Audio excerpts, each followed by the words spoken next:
Bonjour à toutes et à tous.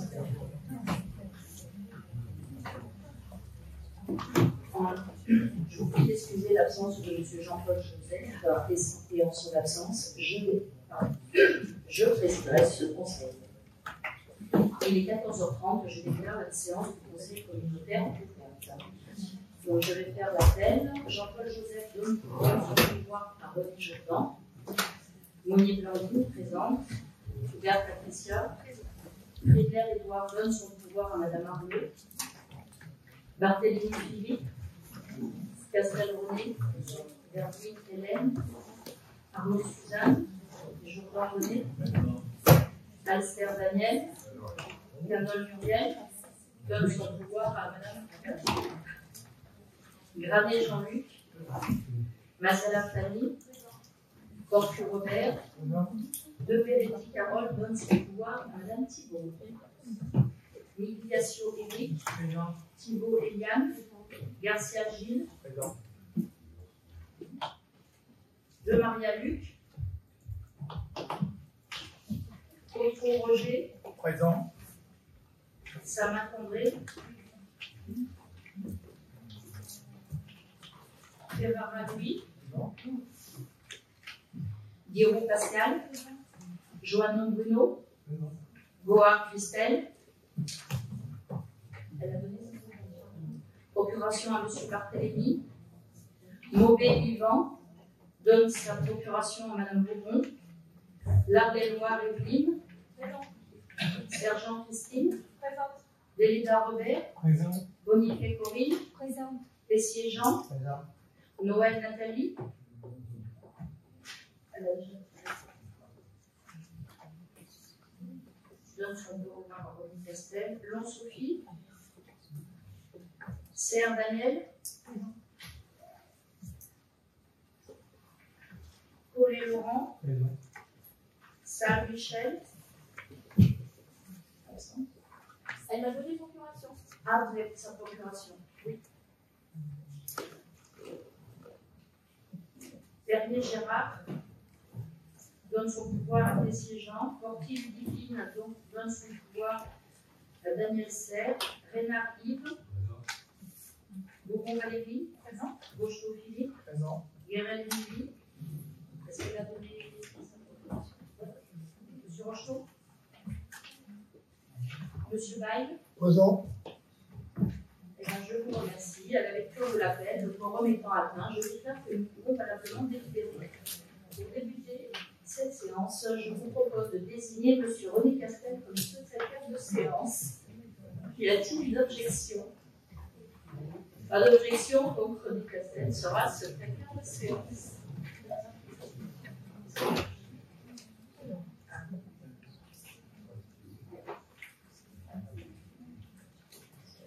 Approbation du compte rendu du Conseil communautaire du 26 mai 2025. Avez-vous des observations à formuler sur ce compte rendu? Pas d'observation? Très bien, je vous remercie. Concernant les décisions prises par M. le Président depuis le dernier Conseil communautaire, vous les avez en pièces jointes.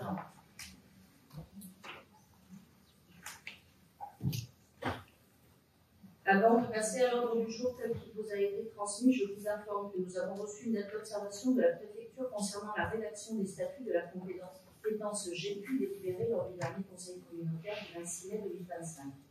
Aussi, nous vous proposons de rajouter sur table cette délibération contenant les modifications souhaitées par la préfecture ainsi que les statuts corrigés. En êtes-vous d'accord?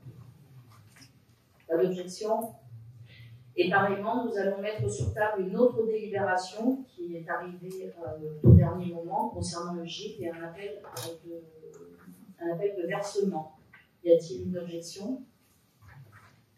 Pas d'objection. Donc nous allons rajouter sur table ces deux. Je vous propose maintenant de passer à l'ordre du jour. Si vous en êtes d'accord, je vous propose une synthèse regroupée des points 1 à 8 qui concernent les comptes de gestion 2024. Donc, le budget annexe de l'eau, l'approbation des comptes de gestion, le budget principal, le budget annexe de l'assainissement, le budget annexe du service public d'assainissement non collectif, le budget annexe de la gestion des milieux aquatiques et prévention des inondations. Budget annexe de collecte, traitement des déchets ménagers, ainsi les budgets annexes des transports, budget annexe du tourisme. Le compte de gestion constitue la réédition des comptes du comptable public de l'ordonnateur. Étant donné qu'il y a identité de valeur entre les écritures du compte administratif et celles du compte de gestion 2024, du budget principal et du budget annexe, il est demandé au Conseil communautaire d'approuver les comptes de gestion listés de l'exercice 2024 et de préciser que ces comptes de gestion sont certifiés conformes par l'ordonnateur et n'appellent ni observation ni réserve de sa part sur la tenue des comptes. Les comptes de gestion ont été transmis à vous tous en entier. Y a-t-il des questions? Y a-t-il des votes contre? Des abstentions? Approuvé à l'unanimité.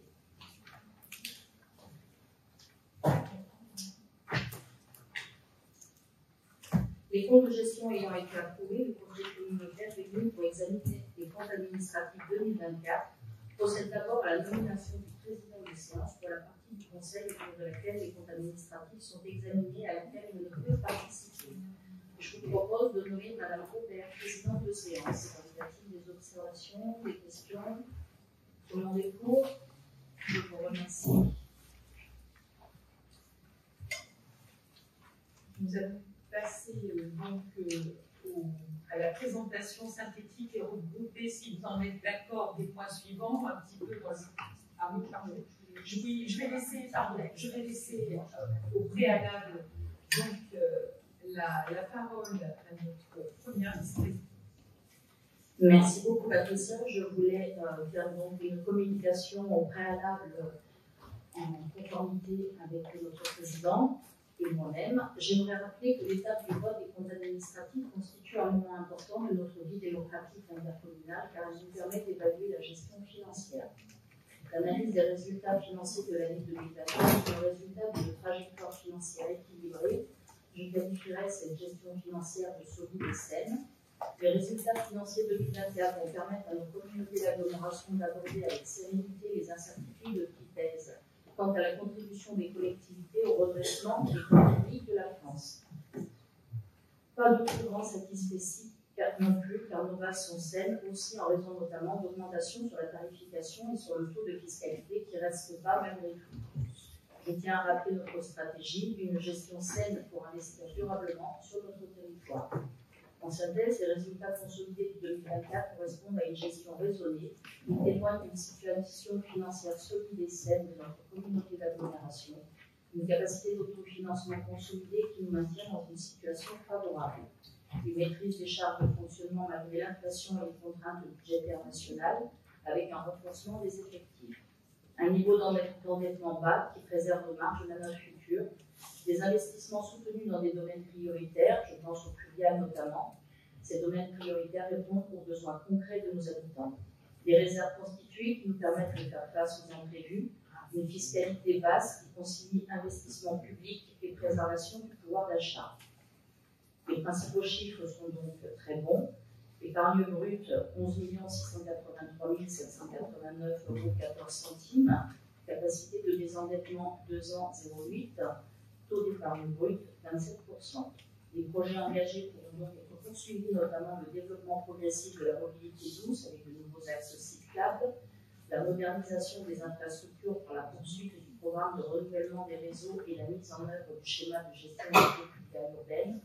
Cette situation financière va nous permettre de nous adapter aux enjeux climatiques grâce à notre capacité financière d'investissement.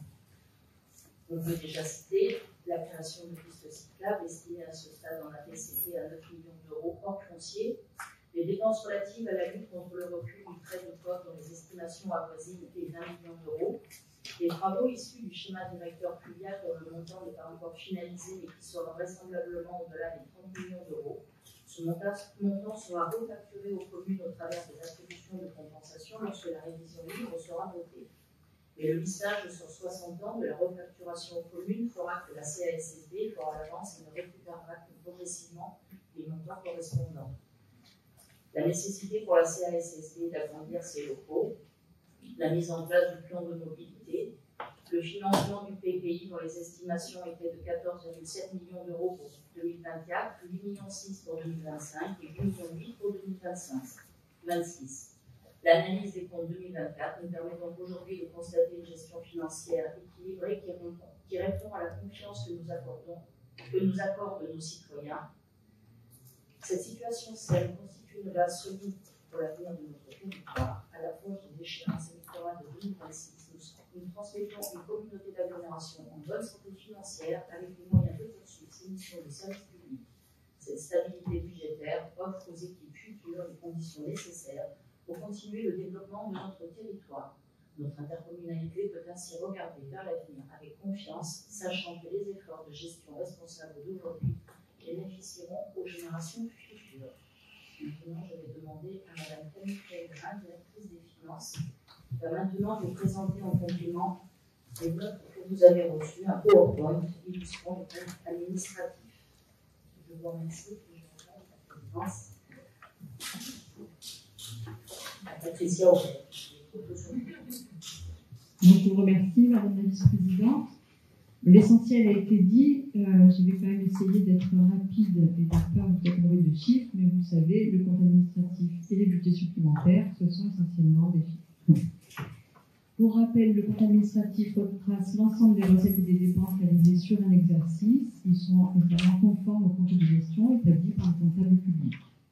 Les budgets supplémentaires, eux, intègrent les résultats de clôture de l'exercice précédent.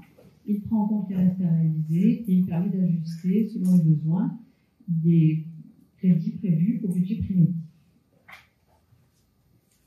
Pour les budgets supplémentaires 2025, les postulats qui sont retenus, ce sont bien évidemment la couverture des besoins de financement, le financement des restes à réaliser, comme indiqué dans le ROB, l'annulation des emprunts d'équilibre qui est possible grâce aux excédents reportés, et l'inscription des crédits d'équilibre en priorité à la section de fonctionnement, avec une répartition, vous verrez, par chapitre, de l'équilibre restant, une fois les nouvelles demandes ont été financées. Concernant le budget principal, les recettes de fonctionnement ont été réalisées à hauteur de 43 millions, les dépenses de fonctionnement à hauteur de 33 millions, donc le résultat de l'exercice 2024 sort à 9 millions hors excédent reporté. L'excédent, lui, était de 6 844, donc la section de fonctionnement ressort à 16 695. La section d'investissement a vu 9 millions de recettes réalisées, des dépenses 11 387. Donc avec le report de l'exercice N-1 et la prise en compte des restes à réaliser, la section d'investissement termine en déficit de 6 millions 3. Lorsqu'on rapproche les deux sections, on termine donc en résultat de clôture de 10 381.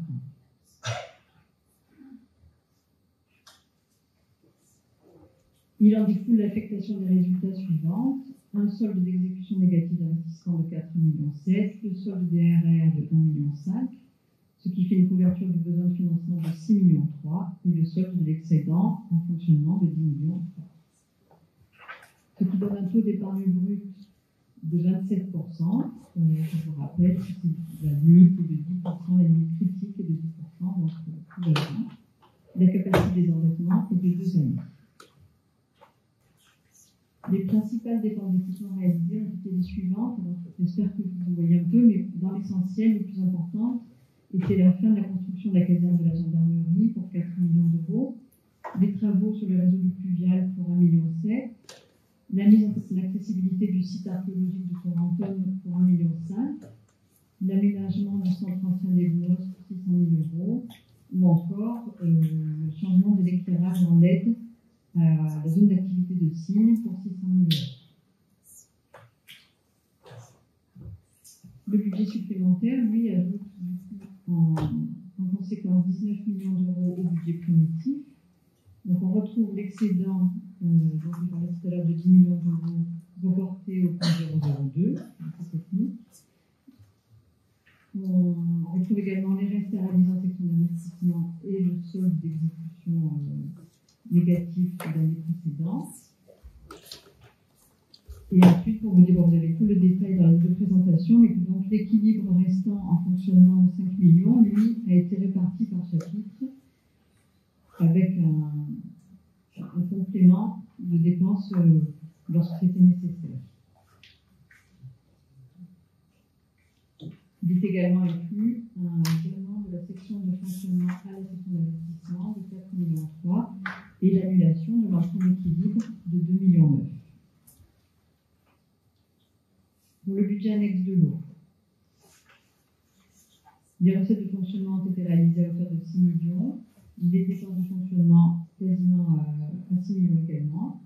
Donc on a un résultat de l'exercice de 52 000 euros. Le report à 5 est de 1,4 million, donc on a une clôture de la section de fonctionnement de 1,5 million. On voit bien là l'importance de la subvention exceptionnelle qui a été versée au budget annexe de l'eau en 2023, puisque en exercice, il termine à 52 000 euros. Il y avait eu 700 000 euros de subvention sur le fonctionnement. Sans celle-ci, il serait sorti en conséquence à moins 650 000 euros. En investissement, les recettes réalisées sont à hauteur de 1,8 million, les dépenses, elles, à hauteur de 3,1 millions, ce qui fait un résultat d'investissement de l'exercice en déficit de 1,3 million. Le résultat du clôture de l'année -1 était de 1,9 million. Donc, le résultat cumulé avec prise en compte des restes à réaliser de l'exercice pour la section d'investissement est de 452 000 euros. Et lorsqu'on rapproche les deux sections, il y a un solde global de clôture de 1,1 million. Là aussi, sur la section d'investissement, la subvention exceptionnelle était de 1,3 million. Donc, on voit qu'en exercice, si cette subvention de 2 millions, pour rappel, n'avait pas été versée, ce budget sortira en déficit global de 1,5 million. Il en découle l'affectation suivante, que vous avez dans les délibérations également. Un solde d'exécution positive d'investissement de 675 000 euros, le solde des RAR à financer de 223 000 euros et le solde d'excédent au compte 002 pour 1,5 million. L'épargne brute hors excédent s'élève à 1,5 million, sur un taux de 26% des recettes réelles. La capacité des endettements, elle est de 7 années. Les opérations les plus importantes réalisées sur le budget annexe de l'eau concernent les extensions et la restructuration des réseaux d'eau potable. Le tout pour 2,2 millions environ.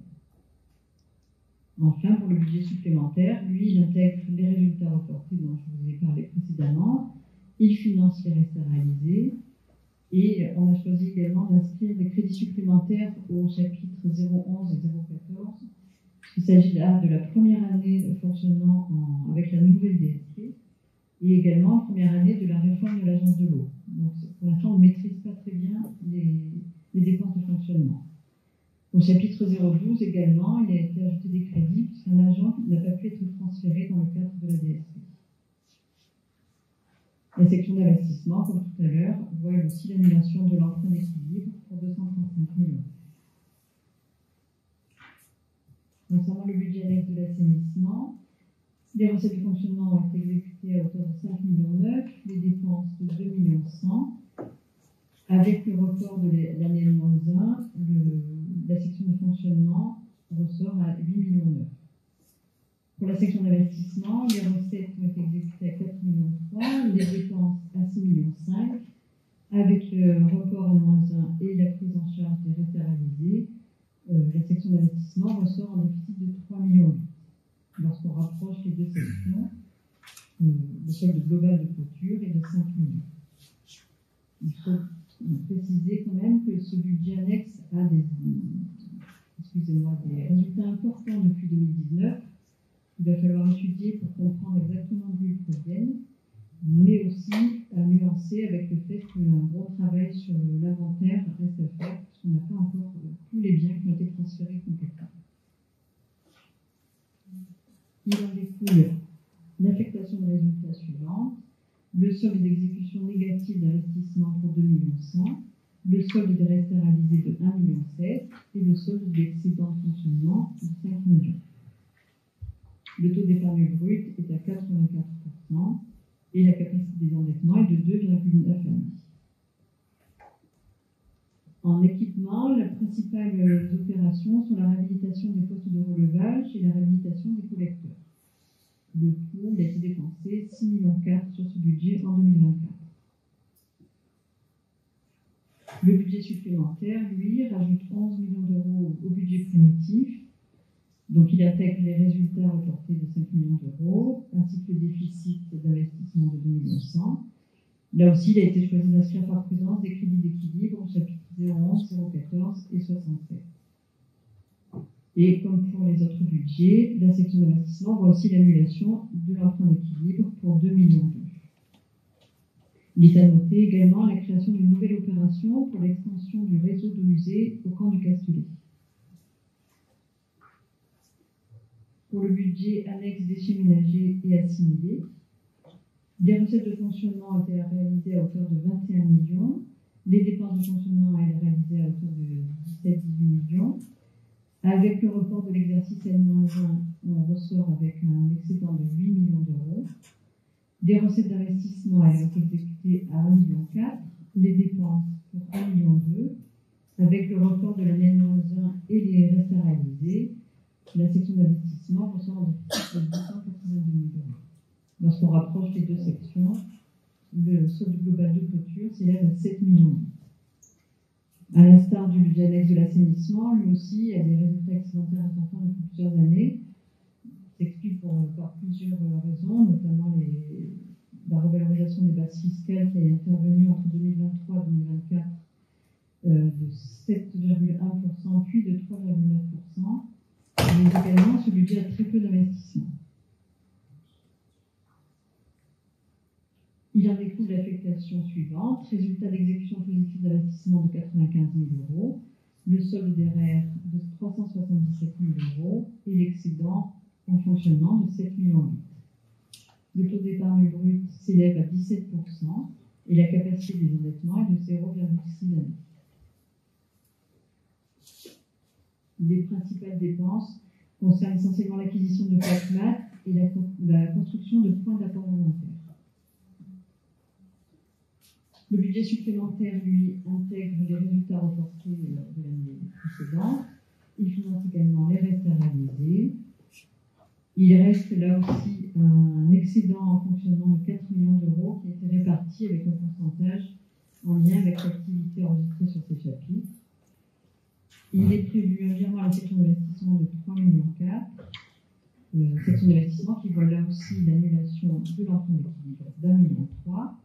Il est à noter quand même qu'en investissement sont inscrits les crédits nécessaires pour l'acquisition de terrains permettant la construction ou l'installation de centres d'exploitation pour la collecte des déchets, qui permettra ensuite de faciliter la mise en concurrence, mais également de faire des économies sur les contrats de collecte.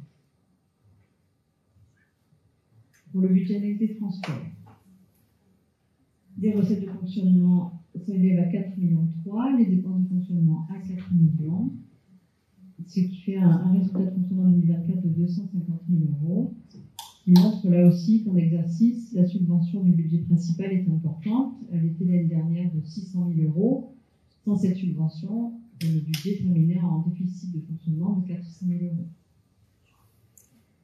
La section d'investissement a vu ses recettes s'élever à 54 000 euros, les dépenses 92 000 euros. Avec le résultat de l'exercice N-1 et le solde des restes à réaliser, le budget termine en déficit de 192 000 euros. Lorsqu'on rapproche les deux sections, il ressort un solde global de clôture de 2 millions d'euros. Ce budget aussi a pour l'instant peu d'investissement à ce jour, mais comme le disait Madame la vice-présidente tout à l'heure, les travaux pour les pistes cyclables devraient arriver et ça pourra changer la donne. Il en découle l'affectation de résultats suivants: solde d'exécution négative d'investissement de 13 000 euros, le solde DRR de 179 000 euros et le solde de l'excédent en fonctionnement de 2 millions d'euros. L'épargne brute s'élève donc à 38% des recettes réelles et la capacité des endettements est de 0,2 années. Les principales dépenses en 2024, c'était les suivantes. C'était surtout la billettique, l'aménagement d'espaces publics de parking de covoiturage et un début d'études pour les pistes cyclables. Le budget supplémentaire, lui, rajoute 3 115 000 au budget primitif. Il intègre les résultats et le déficit de 13 000 €. Et il finance également les restes à réaliser. Il n'y avait pas d'emprunt prévisionnel sur ce budget, donc pas annulé. Il inscrit également en chapitre de fonctionnement des crédits supplémentaires pour les navettes estivales et la prolongation de l'expérimentation de la navette de Signes. Le budget GEMAPI. Les recettes de fonctionnement s'élèvent à 1,6 million. Les dépenses de fonctionnement à 1 million. Donc, le budget termine à 632 000 € pour 2024. Le report de l'exercice annuel était de 645 000 €, soit une section de fonctionnement qui clôture à 1,2 million. La section d'investissement avait 778 000 € de recettes, 273 000 € de dépenses, avec la prise en compte du déficit de N-1 et des restes à réaliser. Il termine en clôture d'investissement de moins 163 000 €. Lorsqu'on rapproche les deux sections, il reçoit un solde global de clôture de 1,1 million. Ce budget aussi, cette année, voit peu de dépenses d'investissement réalisées, mais lui aussi, la lutte contre le recul du trait de côte risque de coûter très cher. On disait environ 20 millions € pour l'instant estimés. Donc il faudra voir comment y accéder. Il en découle l'affectation de résultats suivante: un solde d'investissement négatif de 116 000 €, un solde DRR de 47 000 € et des excédents de fonctionnement de 1 114 000 €. Le taux d'épargne brut, lui, sera à 57% et la capacité des endettements est de 1,9 années.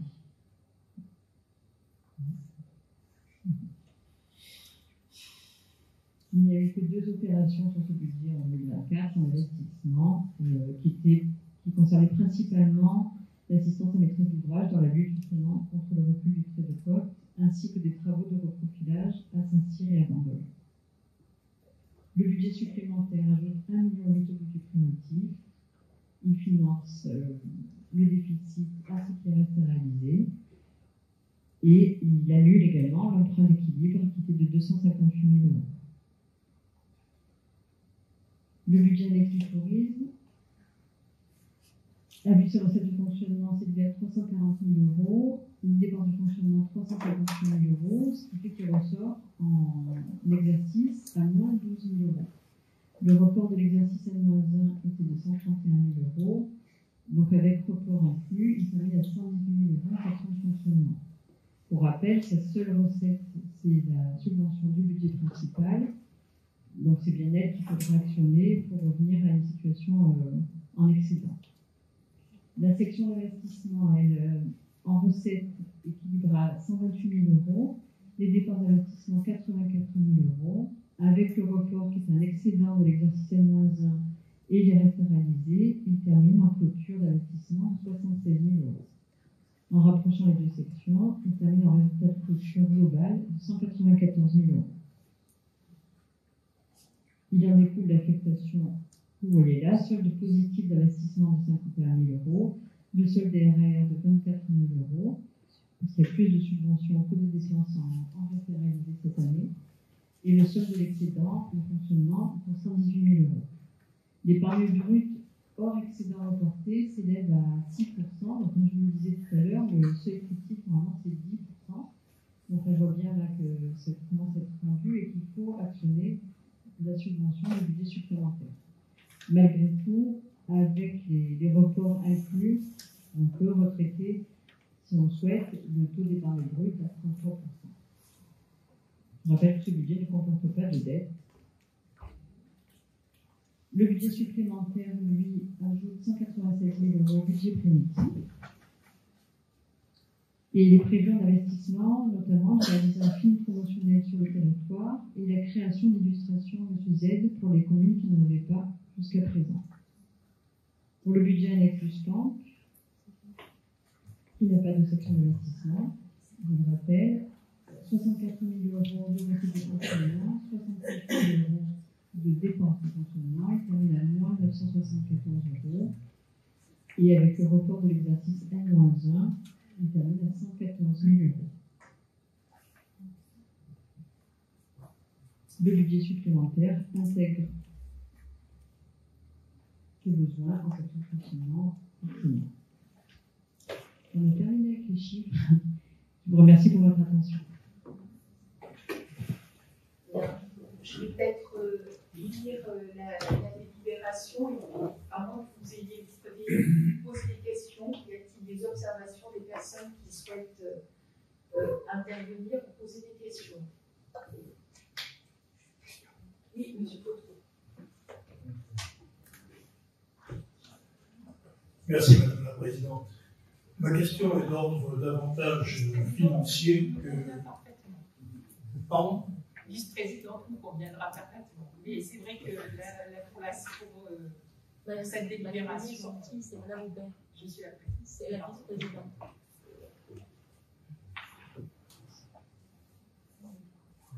Allez, allez-y. C'est Madame la vice-présidente. Bien. Ma question donc est d'ordre financier davantage que budgétaire. Je suppose que du fait qu'il y a des excédents, mais vous avez aussi parlé surtout d'une réserve, et c'est d'ailleurs très rassurant. Cette réserve, je suppose, elle est donc placée, peut-être même d'ailleurs au niveau de la trésorerie. Y a-t-il des périodes où le positif est intéressant?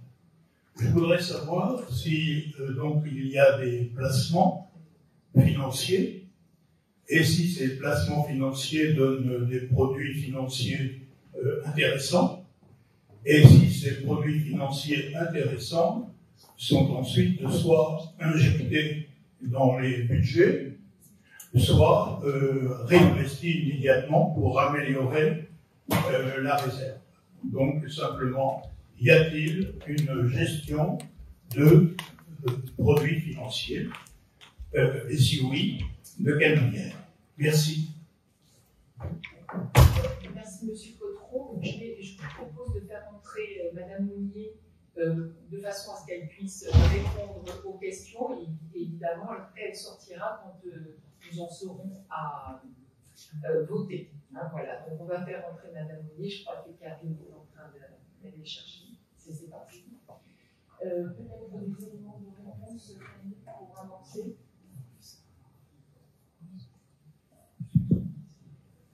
Pour l'instant, non, il n'y a pas de placement d'effectuer, mais il faudrait étudier ça. Je ne crois pas que les collectivités soient autorisées à placer simplement comme ça. Donc,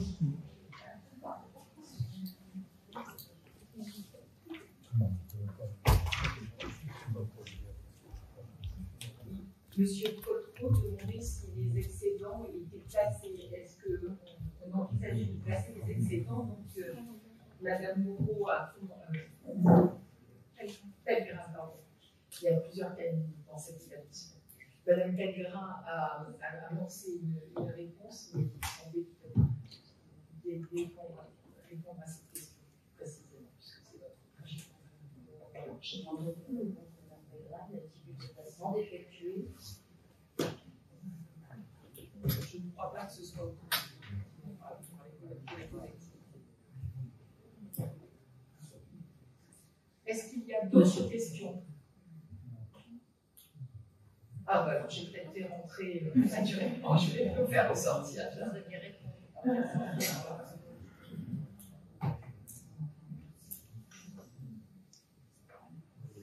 Vous avez d'autres questions, M. Cotreau? Pardon?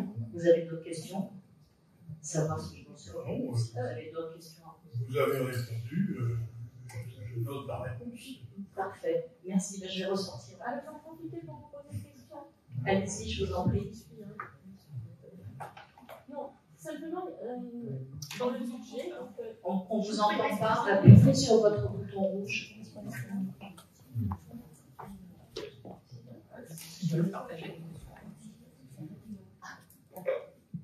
Merci. Alors, simplement, ce matin, j'étais avec un bureau d'études pour le renouvellement du réseau d'eau usée, donc qui est diligenté par la communauté d'agglomération. C'est là que j'ai pu voir donc où partait le budget, et croyez-moi que j'en suis très contente, puisque ça va donc améliorer la qualité des eaux de baignade de Saint-Cyr, puisque j'ai appris que notre lotissement était responsable d'une déperdition d'eau usée. Donc, ma question portait surtout sur, enfin, pour la prochaine séance, hein, est-ce qu'il est possible d'avoir le montant de ce qui est dépensé en matière d'études? Vous savez qu'on fait appel à pas mal d'études, notamment pour l'assainissement, les eaux potables, etc. Donc, si on pouvait avoir le montant la prochaine fois, ce serait quand même pas mal de connaître ce chiffre.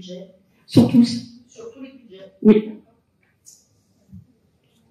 Donc pour la prochaine séance. Merci. Oui, oh ben oui. Parce que si j'en crois le règlement intérieur, il y a quand même un délai à vous laisser. Hein.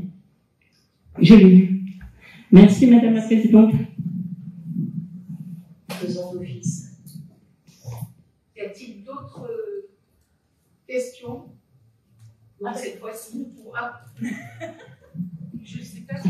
Alors j'en profite parce qu'il a été évoqué le musée de Toronto, mais je pense que les travaux sont terminés. Donc j'en profite pour demander à quel moment on pourra inaugurer donc officiellement ce musée. Monsieur Barthélémy, vous pouvez répondre à la confirmation de la date, puisque je sais qu'il y a eu des échanges, je n'ai pas eu confirmation. On attend le retour du cabinet de monsieur le maire de Saint-Cyr.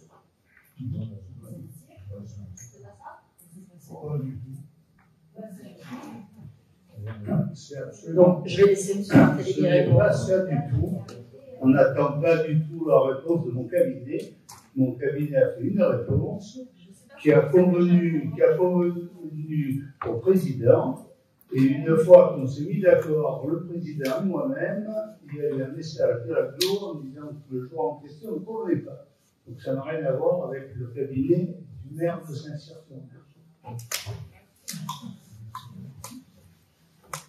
Bientôt. Voilà. D'autres questions? C'est la troisième fois, je pose. Allez, je reçois.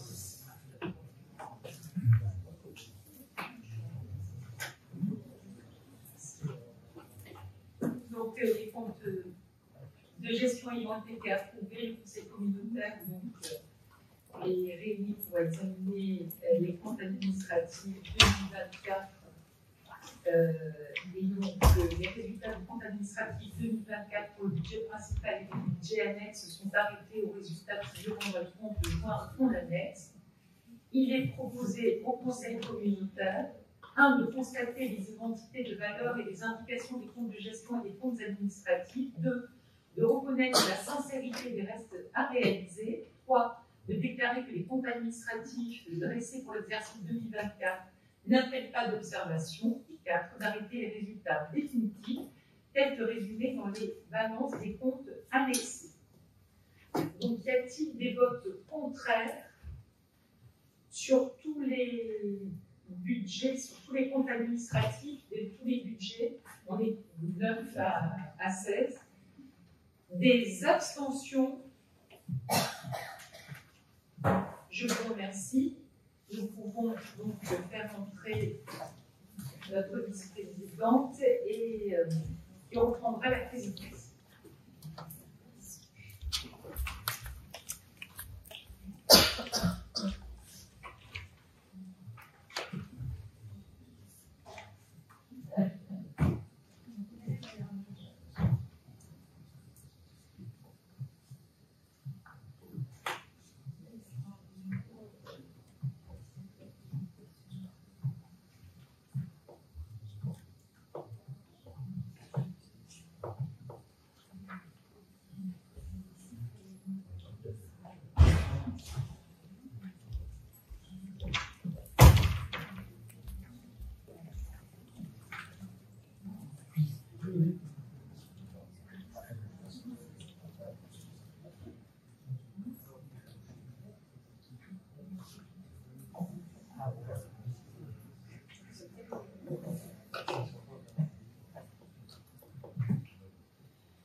Je vous remercie à tous pour vos votes.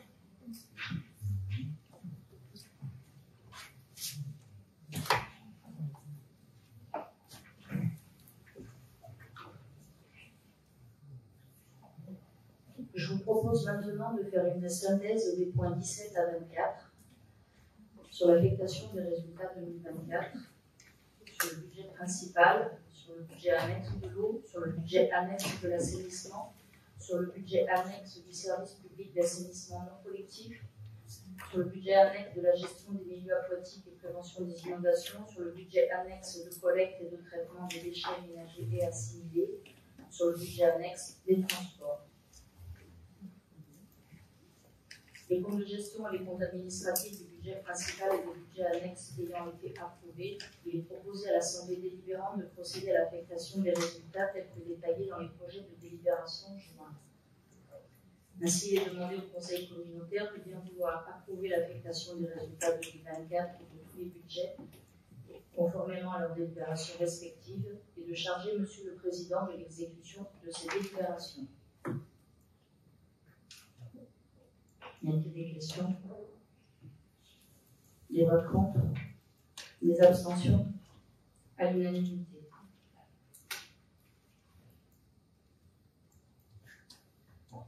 Point 25 à 32, synthèse des budgets supplémentaires 2025. Budget principal, budget supplémentaire. Budget annexe de l'eau, budget annexe de l'assainissement, budget annexe du service public d'assainissement non collectif, budget annexe de la gestion des milieux aquatiques et prévention des inondations, budget annexe de collecte et traitement des déchets ménagers et assimilés, budget annexe des transports, budget supplémentaire 2025, et budget annexe du tourisme, budget supplémentaire aussi 2025, conformément aux orientations budgétaires débattues lors de la séance du Conseil communautaire du 4 novembre 2024, ainsi qu'aux documents budgétaires et notes de présentation fournis. Il est proposé de voter le budget supplémentaire 2025 du budget principal et du budget annexe, avec reprise des restes à réaliser 2024 et reprise des résultats 2024 tels qu'affectés précédemment. Il est demandé au Conseil communautaire d'approuver les montants tels que définis dans les maquettes budgétaires jointes pour l'exercice 2024 et budgets précités.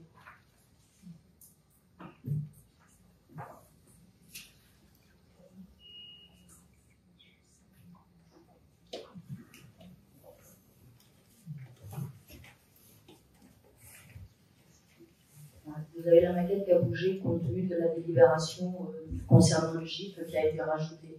Donc ça a dû être rajouté dans vos pochettes.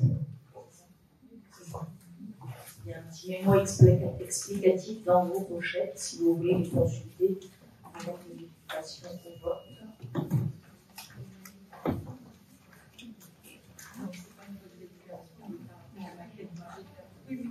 Par rapport aux maquettes budgétaires, si tu veux, il y a un changement.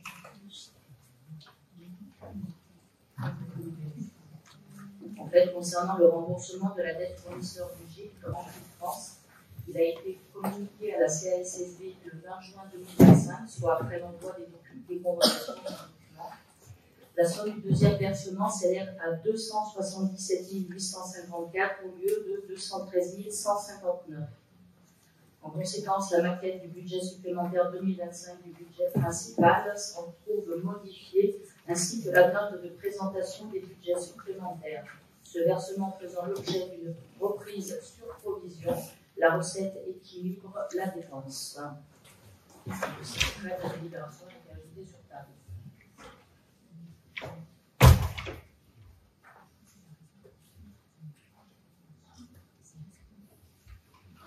Vous avez des questions?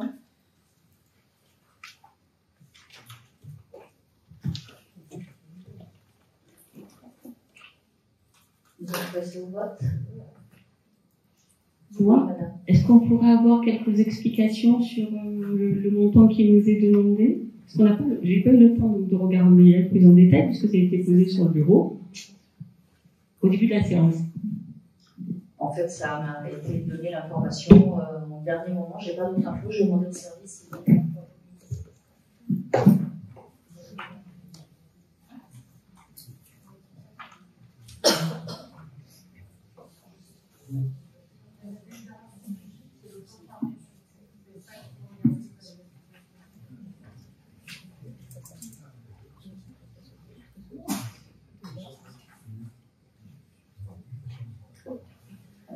Donc, on passe au vote de ces délibérations et on reviendra sur cette délibération du GIP après.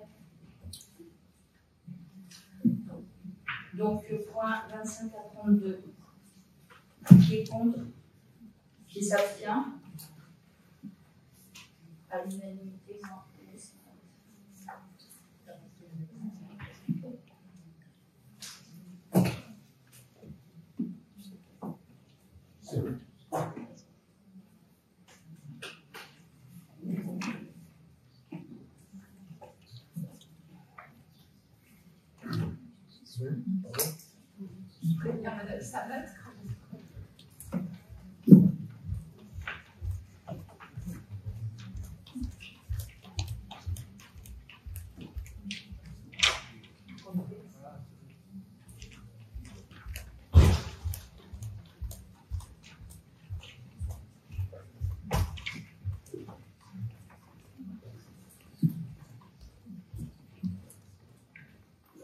Passer au point 33 et 34, synthèse regroupée. Et je vous propose une synthèse regroupée des points 33 et 34, nouvelle autorisation du programme et de crédit de paiement, APCP, mise à jour de la programmation pluriannuelle. Vous proposez d'ouvrir des nouvelles autorisations de programme sur le budget annexe de l'assainissement de la CASSB dans le cadre de l'extension des réseaux d'eau usée au plan du Castellet. Par ailleurs, compte tenu de l'avancement des divers chantiers de la création de cette opération, il convient de mettre à jour la programmation budgétaire pluriannuelle comme à chaque étape budgétaire selon l'annexe jointe et d'intégrer le crédit nécessaire au sein du budget supplémentaire 2025 concerné, proposé à cette séance. Y a-t-il des questions? Pas de questions, nous allons passer au vote. Qui est contre? Qui s'abstient? À l'unanimité.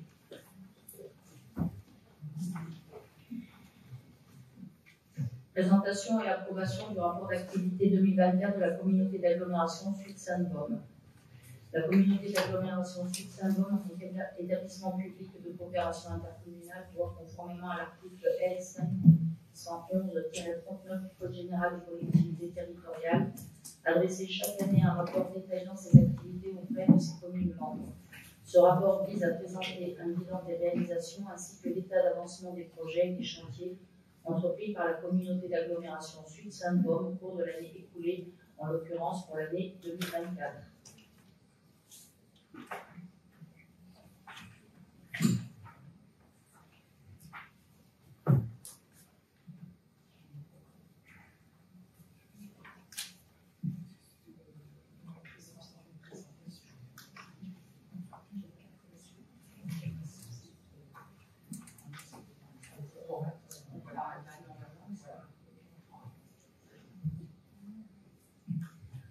Ensuite, nous allons passer au point 36, bilan des acquisitions et cessions année 2024. Donc, comme chaque année, il nous est proposé, nous devons, en tant qu'établissement public de coopération intercommunale, délibérer sur le bilan de nos acquisitions et cessions. Il est ainsi proposé d'approuver le bilan des acquisitions et cessions réalisées par la CSSB en 2024, bilan faisant également mention des biens en stock portés par l'établissement public foncier PACA au titre des conventions qui le lient qui lie la CSSB avec cet établissement. Merci Patricia. Y a-t-il des questions? Oui, M. Contreau. Non, je vous prie de m'excuser, mais je pense qu'on a passé rapidement le point 35, qui est important, puisque c'est le rapport d'activité. Oui, c'est le rapport d'activité. Je vous ai demandé si vous aviez des questions. Voilà, mais vous m'excuserez, j'ai peut-être été ailleurs, ou alors lors de mon oreille avait pas grave, allez-y, je vous en prie. Non, simplement, Madame la Présidente, je voudrais dire qu'un rapport qui n'est pas diffusé n'a pas grand intérêt.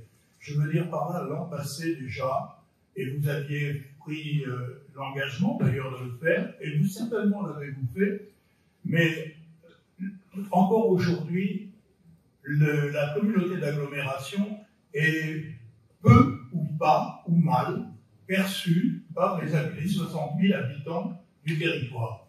Il serait très intéressant tout de même que ces rapports, qui sont pertinents, qui montrent le travail effectué, soient connus du public. Ils ne sont d'ailleurs même pas connus quelquefois d'élus dans les conseils municipaux. Donc je réitère ma demande, qui est une recommandation, si je pourrais dire, impérative. C'est que vraiment, si nous voulons être connus, appuyés, soutenus, il est bon que les habitants sachent ce que nous faisons pour eux. Et je pense que ça les motiverait et ça nous soutiendrait peut-être dans certaines actions vis-à-vis des autres autorités régionales et même des autorités nationales. Merci M. Cottreau, vous avez tout à fait raison. C'est très important que nous communiquions sur ce que fait l'agglomération Sud-Saint-Baume.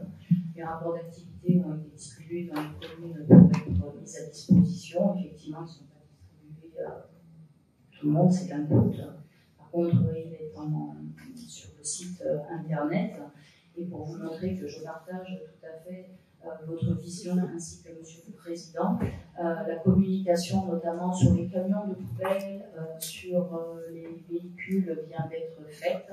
Vous commencerez à voir sur nos camions de poubelles une communication CASSB, parce qu'aujourd'hui les camions n'étaient pas reconnus comme étant camions de la CASSB. Pareil sur nos camions, nos bus, c'est un peu plus compliqué à mettre en œuvre, mais c'est en train, les services travaillent.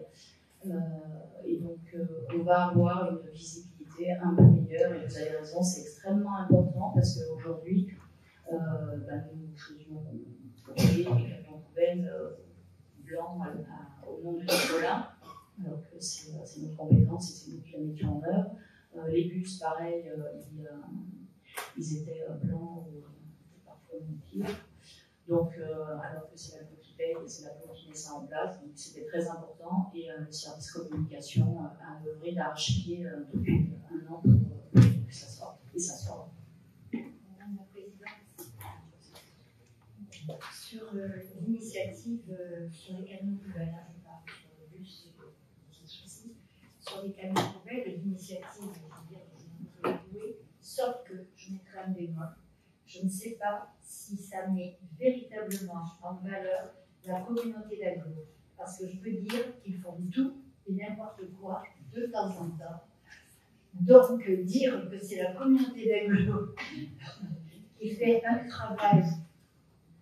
Je pense que c'est quand même important de communiquer dessus et c'est à nous, les élus et les administrés, de faire remonter les dysfonctionnements au niveau de la collecte, de manière à ce que les services puissent faire remonter ces problématiques aux délégataires. Oui, je ne sais pas qui fait la remontée, mais... C'est à tout à chacun qui voit un dysfonctionnement doit le faire remonter. Je ne sais pas si vous avez une autre idée. Non, mais je pense qu'on peut mettre en avant tout ce que fait l'agglo autrement, mais pourquoi pas?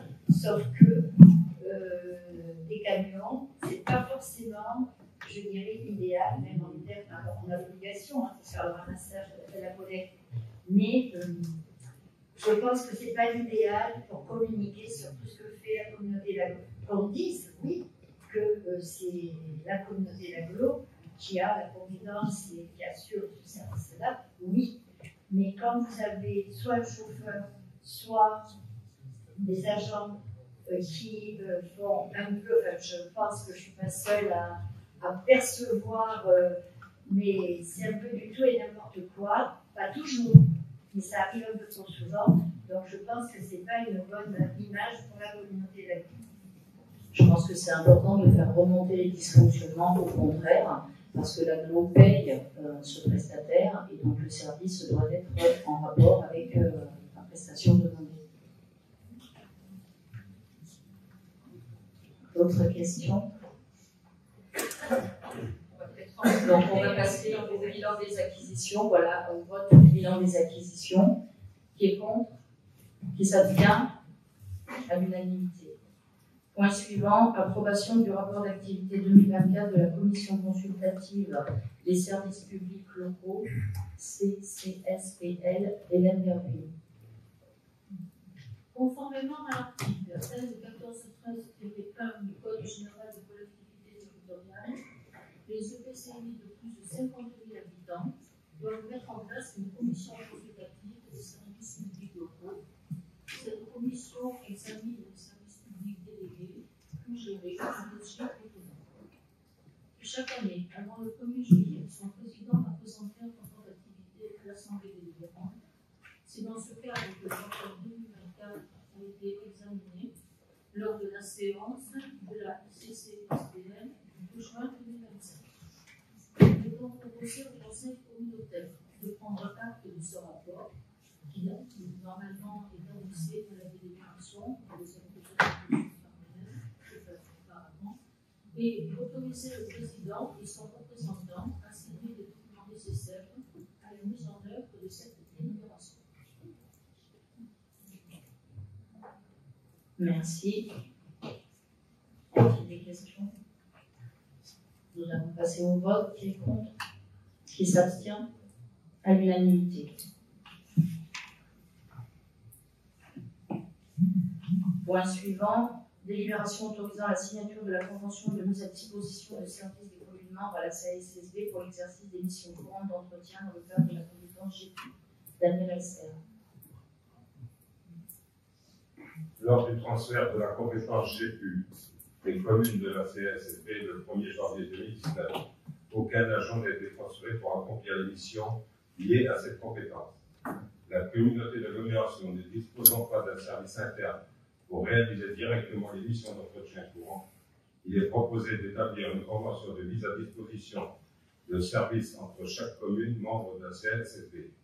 Cette convention permettrait aux communes de mettre à disposition une partie de leurs services et matériels pour accomplir les missions d'entretien courant liées à la compétence GPU, telles que le curage préventif des accessoires du mari et l'entretien des fossés et bassins à ciel ouvert d'eau pluviale. La convention d'une durée d'1 an, renouvelable 3 fois, débuterait le 1er septembre 2025 et se terminerait le 31 août 2029, sous réserve d'adoption et de signature préalable pour chaque commune membre. Merci. Y a-t-il des questions? Nous allons passer au vote. Qui est contre? Qui s'abstient? À l'unanimité. Point suivant. Arrêt du zonage intercommunal d'assainissement des eaux pluviales et lancement de l'enquête publique. Daniel Elster. La réalisation du schéma directeur de gestion des eaux pluviales de la CASSB, lancé en octobre 2019, a été finalisé le 25 octobre 2023. L'ensemble des études a permis d'aboutir à des conclusions, notamment une proposition d'évolution réglementaire au travers d'un zonage pluvial concernant les projets d'aménagement. L'article L 2224-10 du CGCT impose à la CASSB l'approbation du zonage pluvial au titre de la compétence gestion des eaux pluviales urbaines, GPU. Ce document a vocation à être annexé au PLU de chaque commune. Il est proposé d'arrêter le zonage d'assainissement des eaux pluviales de la CASSB et de soumettre le projet à enquête publique afin de le rendre opposable au tiers.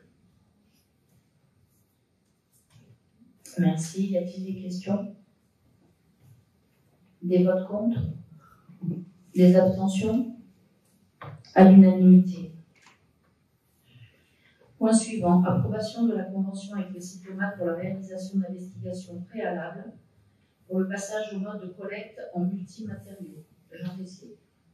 La CASSB adhère au Cytomat, qui réalise le transport et le traitement des déchets toute nature pour le compte de ses membres. En 2026, le syndicat aura finalisé son centre de traitement de la Farelle.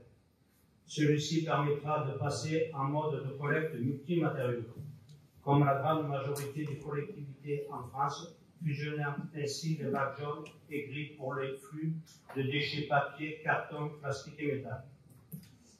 En prévision de ce projet, le Cytomat compte réaliser des investigations préalables sur les dotations de bacs et leur taux de présentation en vue d'anticiper les investissements nécessaires. La portée de la communication réalisée et de demander des subventions pour le projet. La présente convention, comme le prévoit le statut du Cytomat, autorise donc le Cytomat à réaliser ses investigations préalables pour le compte de la CASSB. Il est donc proposé d'autoriser le président à signer cette convention. Merci. Y a-t-il des questions? Nous allons passer au vote. Qui est contre? Qui s'abstient? à l'unanimité. Point suivant. Convention de déploiement de réseaux relative aux études de rétablissement des réseaux UBI dans le cadre du programme LNPCA, phase 1, collectivité commune de Saint-Cyr-sur-Mer entre la CASSB et l'agence LNPCA. Madame Philippe Barthélémy. Étant membre de la société financière de la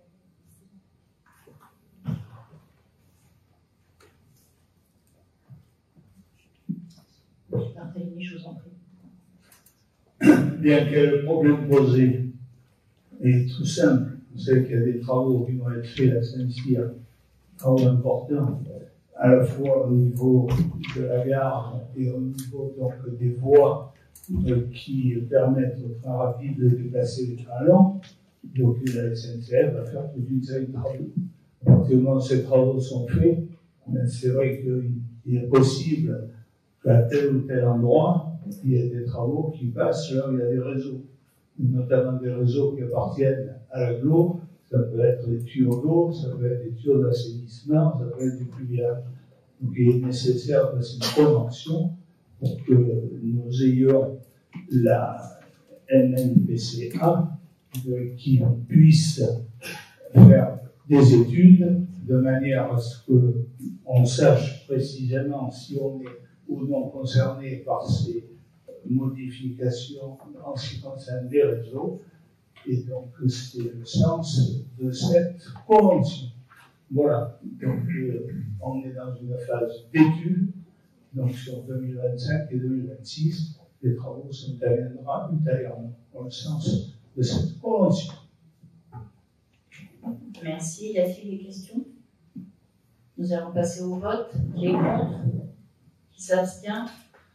À la majorité.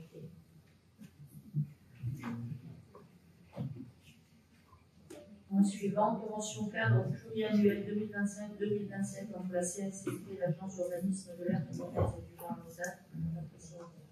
Donc, vous savez que la CNCP a passé une convention avec l'Agence de l'urbanisme de l'air du Montaise et du Var, au DACBA, et il se trouve que cette agence, donc le conseil d'administration du mois de mars 2023, les administrateurs de l'agence ont émis un avis favorable pour que les conventions des membres actifs deviennent pluriannuelles. Donc, c'est pourquoi il est proposé d'approuver la convention cadre pluriannuelle 2025-2027, si annexée. Celle-ci prévoit un montant de participation de 78 899 € pour l'année 2025, qui correspond à un montant de cotisation annuelle de 75 centimes d'euros par habitant, soit 48 899 € pour l'année 2025. Population municipale 2022, hein, c'est la base, correspondant à la mise en œuvre du programme partenariat du travail approuvé par le conseil d'administration dans le cadre de la convention cadre, et un complément de financement pour l'année 2025 de 30 000 €.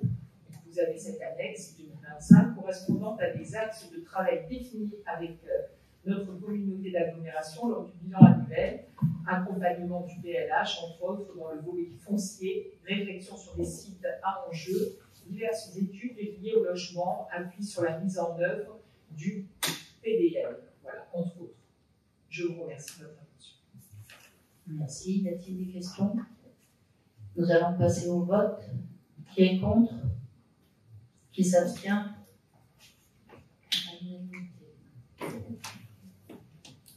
Point suivant. Budget annexe.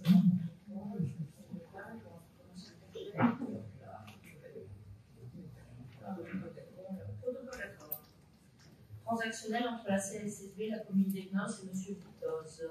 Ronny, je vous en. Oui, au titre de la compétence eau potable, la communauté d'agglomération a été mise en cause lors du dépôt de la requête en référé expertise de M. Vitoz le 12 juin 2024, dont la propriété se situe sur la commune d'Egnos, afin de trouver une solution pour accéder à son compteur d'eau. Sur proposition du tribunal administratif, la médiation a été acceptée par la communauté d'Agglo et M. Vitoz par ordonnance du 25 novembre 2024. La commune d'Egnos a été associée à la médiation ultérieurement. Suite à cette méditation, les parties se sont mises d'accord permettant la conclusion d'un protocole d'accord transactionnel prévoyant. Premièrement, que la commune de Venos signe l'acte authentique d'échange des parcelles avec M. Pierros, voisin de M. Vitoz, pour permettre le dévoiement du chemin rural et par conséquent l'accès au compteur d'eau de M. Vitoz. Deuxièmement, que la communauté d'agglomération doit veiller que son délégataire Veolia mette en place le système de télérelève pour le compteur d'eau de M. Vitoz au plus tard le 31 juillet 2025. Et enfin, troisièmement, que M. Vitoz désiste de la procédure contentieuse dans un délai de 15 jours à compter de la signature du protocole pour toutes les parties. Il convient, dans la présente délibération, d'approuver le protocole d'accord transactionnel portant fin au litige opposant la communauté d'agglomération et la commune de Venos à M. Vitoz. Voilà, Président. Merci. Y a-t-il des questions? Nous allons passer au vote. Qui est contre? Qui s'abstient? À l'unanimité.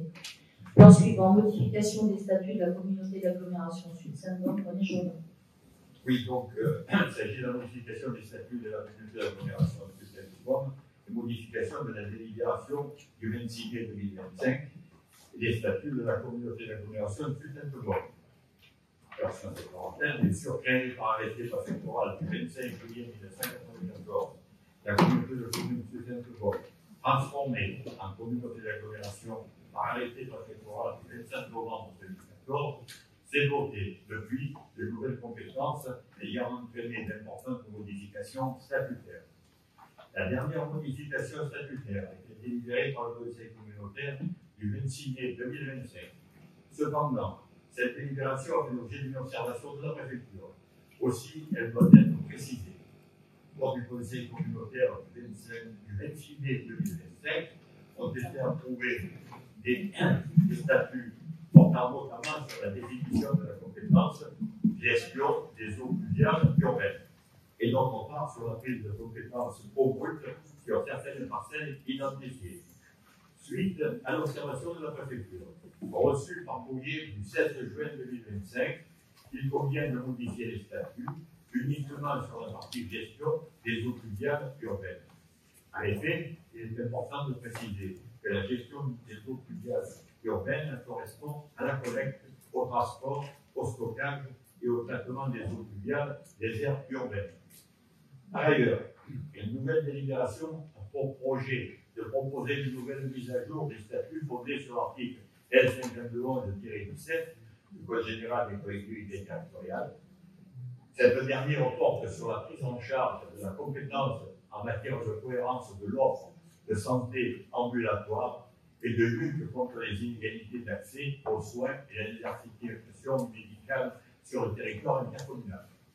Au titre de cette compétence, la communauté d'agglo Sud-Saint-Denis est compétente pour favoriser l'installation de centres de santé d'initiative publique à dimension intercommunale et maintenir leur activité, notamment par le biais d'un soutien financier. Il faut toutefois préciser que cette prise de compétence s'effectue en complément de l'action des communes en matière de politique de santé publique. Cette nouvelle version des statuts, dès lors qu'elle aura été approuvée par les communes membres, puis par arrêté préfectoral, se substituera aux versions antérieures. Voilà, Madame la Présidente. Merci. Nous allons passer au vote pour ces deux délibérations. Y a-t-il des votes contre? Des abstentions? À l'unanimité. Point suivant. Modification du règlement intérieur. Suite aux évolutions réglementaires et législatives et au changement de présidence de la CNSSB, il convient de modifier le règlement intérieur afin de prendre en compte les évolutions suivantes.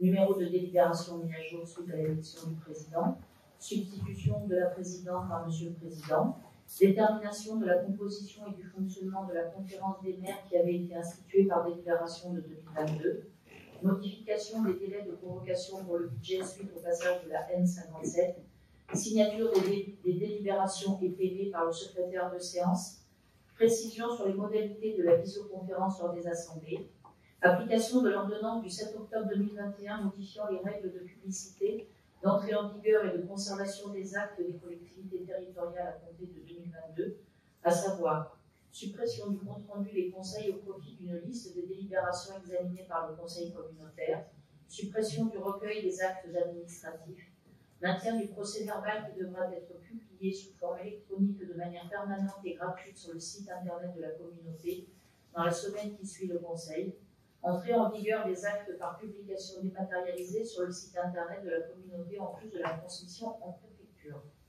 Il convient donc d'adopter le règlement intérieur prenant en compte les modifications présentées. Y a-t-il des questions? Nous allons passer au vote. Qui est contre? Qui s'abstient? À l'unanimité. Point suivant, recrutement des vacataires.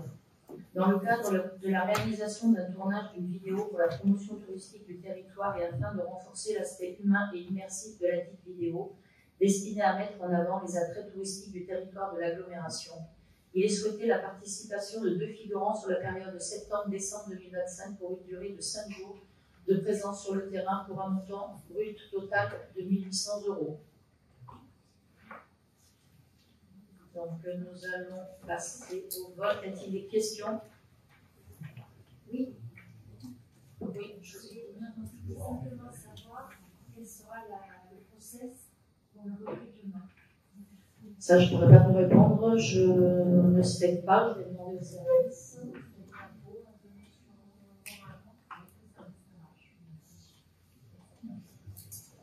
Ben, on vous répondra à la prochaine séance. Donc, à la prochaine séance, parce que le recrutement risque de se faire avant. D'accord, on vous répondra avant, Madame Samat. Donc, vous voulez savoir les modes de recrutement, c'est ça?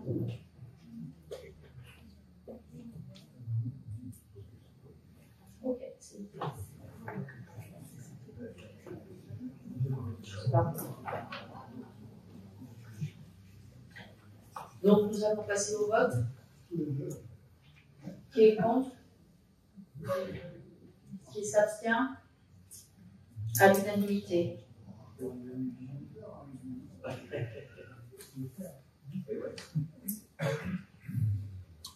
Et donc, la délibération dont je vous ai parlé tout à l'heure, concernant le remboursement partiel de la dette fournisseur du GIP Grand Prix de France, deuxième avance, dans le cadre de la dissolution du groupement d'intérêt public du GIP du Grand Prix de France, prononcé par arrêté préfectoral du 24 mars 2024, il convient d'apurer la dette fournisseur.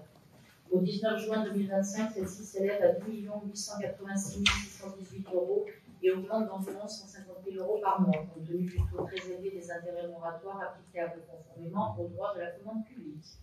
Après un premier versement de 72 017, la CNCP est appelée pour un deuxième versement de 277 854 sous réserve de validation par l'instance décisionnaire du GIP.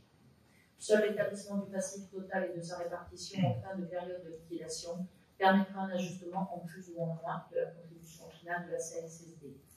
Il est proposé au Conseil communautaire de procéder au versement de cette somme. Y a-t-il des questions? Des votes contre? Des abstentions? C'est-à-dire une abstention. Je vous remercie. C'est du facile.